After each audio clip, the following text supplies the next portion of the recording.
I've been a financial advisor for over 25 years, and all that time, I've never seen a Social Security proposal that raises this many questions all at once.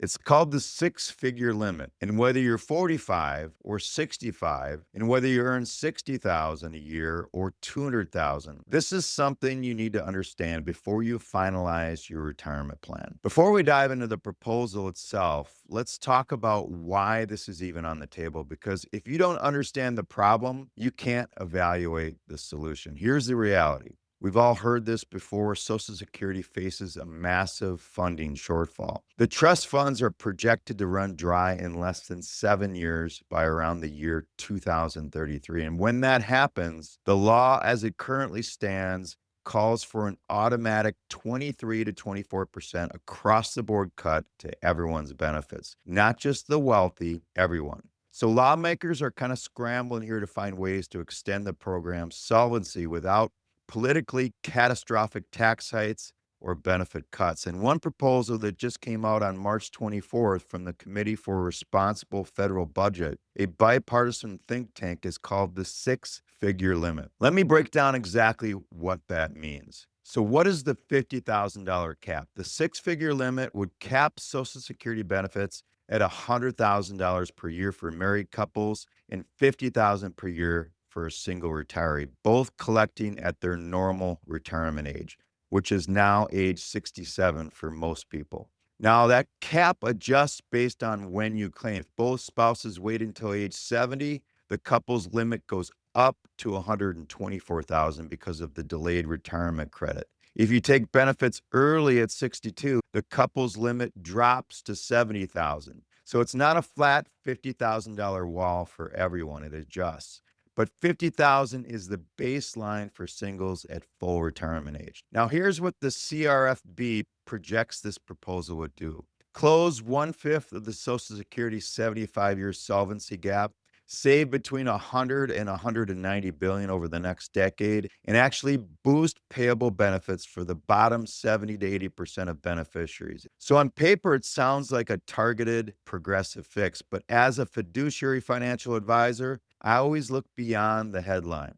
And there's a lot more to this story. So let's talk about the math. Who actually earns 50,000 in benefits? This is the piece most news articles completely skip, and it's the most important part. To receive $50,000 a year, about 4,167 a month from Social Security as a single retiree, you would need to have earned at or near the Social Security wage base, which is 184,500 in 2026 for approximately 35 years. Every year, 35 years of maximum earnings. So let me put that into perspective. The average Social Security benefit right now is about $1,900 a month, or roughly $22,800 a year. So the cap doesn't touch the vast majority of retirees. Right now, today, a tiny fraction of couples, less than 1%, receive $100,000 or more in annual combined benefits. So if you're watching this and you're earning an average income, this proposal does not affect you today. But here's where I want to slow down a little bit, because today is not tomorrow. Here's three perspectives. The real debate is when I look at a policy like this, I don't give you my political opinion. That's not my job. My job is to help you understand all the sides so you can make the best financial decisions for your retirement. So let's look at this from three different angles. Perspective number one, this is too much. Some people argue that no retiree needs 100,000 in Social Security. These high benefits go primarily to high-income households who have the most private savings, pensions, and investment income. The argument is that Social Security should function more like a safety net targeted to those who truly need it. Perspective two, this is earned. Others argue, and this is a strong argument, that Social Security is an insurance program you pay into your entire career. If you contributed at the maximum level for 35 years, you have a contractual expectation of a certain benefit. And capping that benefit isn't a reform, it's kind of like a breach of contract. And perspective number three, it's one of many trade-offs. No single reform solves Social Security's solvency problem. But a benefit cap combined with other changes, adjusting the retirement age, raising the wage base, or modifying cost of living calculations could be part of a comprehensive fix that preserves the system for everyone. But here's the deeper question I want you to sit with. Is Social Security an earnings based retirement benefit, or is it gradually becoming a means tested safety net? Because the answer to that question changes your entire retirement planning strategy. So, the quiet risk is the inflation warning. Here's the piece that should concern everyone watching, regardless of your income.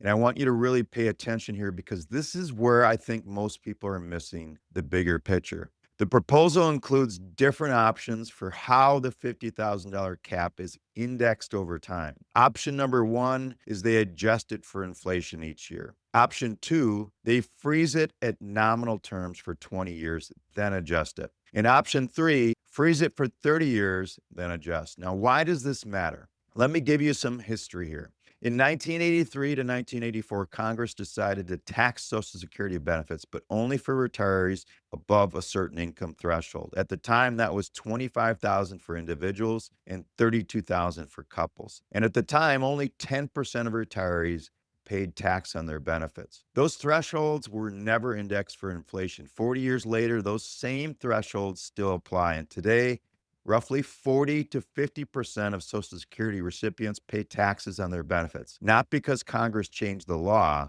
but because incomes and benefits grew while the threshold didn't. That is the quiet risk of this proposal. If the $50,000 cap is frozen, even for 20 years, what today affects less than 1% of retirees could affect a much larger share of retirees by 2045 or 2060. And if you're planning for a 30-year retirement, this matters. Now, and this is important where I put my fiduciary hat on. What does all this mean for your retirement planning decisions today? First, if you're a high earner, if you've been consistently earning at or near the Social Security wage base and you're within 10 to 15 years of retirement, this proposal is worth modeling, not panicking. What's your projected benefit? What does it look like under a cap scenario? This is exactly the kind of analysis a fiduciary financial advisor should run for you.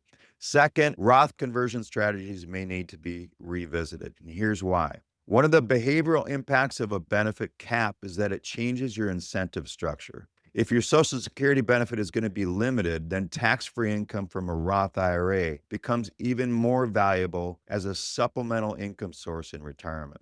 Higher income earners should be looking at their Roth conversion window, especially in low income years before retirement or before Social Security kicks in. And third, claiming age decisions may shift. If a cap is in place, waiting until age 70 to claim benefits, which normally maximizes your lifetime benefit, may reach a ceiling under this proposal. For some high income earners, the optimal claiming strategy could change. This is not a reason to claim early, but it's a reason to revisit the math with your advisor. And fourth, for most of you, don't panic. If your projected benefit is below $50,000 a year, this proposal doesn't directly affect you today. But the broader message is critical here. Social Security alone is not a complete retirement plan. It was never designed to be that way. And proposals like this are a reminder of why building multiple income streams, Roth accounts, brokerage accounts, maybe real estate, and other savings is the foundation of a resilient retirement plan.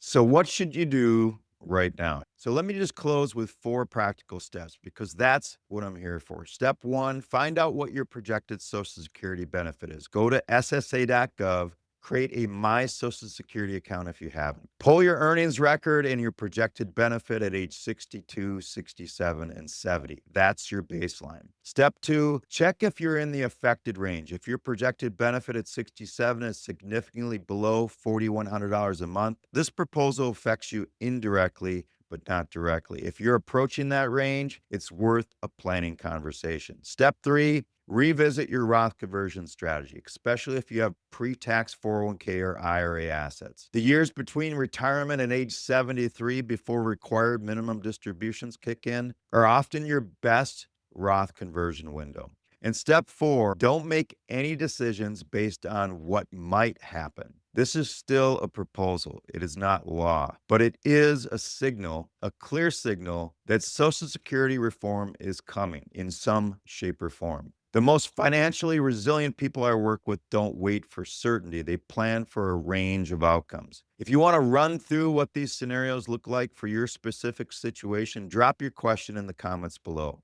I read every one and try to respond accordingly. If this video helped you think differently about your Social Security strategy, hit the like button, subscribe, and share it with someone who's within 10 years of retirement. And once again, this is Brian, the Wealth Decisions Guy. Thanks for listening, and I hope to see you next week.